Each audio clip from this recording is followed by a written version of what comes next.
अब हाम्रो यहाँ कुकम्यान हुनुहुन्छ उहाँ चाहिँ हाम्रो भान्से लेडिज कुक उहाँले चाहिँ अब सबै बनाउँदै हुनुहुन्छ साँधेको सबै चिज गर्दै हुनुहुन्छ मसलाहरू उहाँले सबै रेडी गरेर राखिसक्नुभयो अब हामी चाहिँ यहाँ आगो बाल्ने क्रममा चाहिँ छौँ यहाँ हाम्रो भाइ छन् एकजना यहाँ आगो बाल्दैछन् उनले खुब मेहनत गरेका छन् आगो बाल्नलाई यिनले बाल्ने हो अनि हाम्रो बुहारी यिनले चाहिँ पकाउने हो खाना अनि म चाहिँ टेस्ट गर्ने चाहिँ मान्छे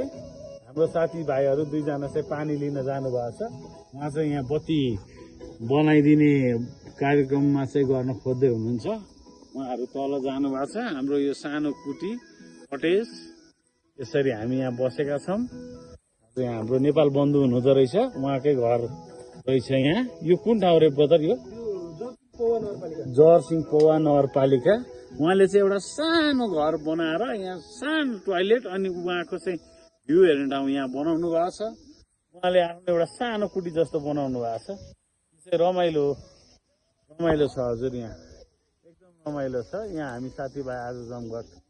मनोरञ्जन गर्ने कार्यक्रममा चाहिँ आइपुगेका छौँ अब उहाँ भाइले चाहिँ सबै चिजलाई तयार गर्दै चाहिँ यहाँ आगो बाल्ने घाँस लाएर सबै यो हाम्रो यो ठेट यो गाउँले परिवेशमा हामी आएका छौँ त्यही हो यो हाम्रो मदन दाईको फार्म हाउस ल हजुर हस् हस्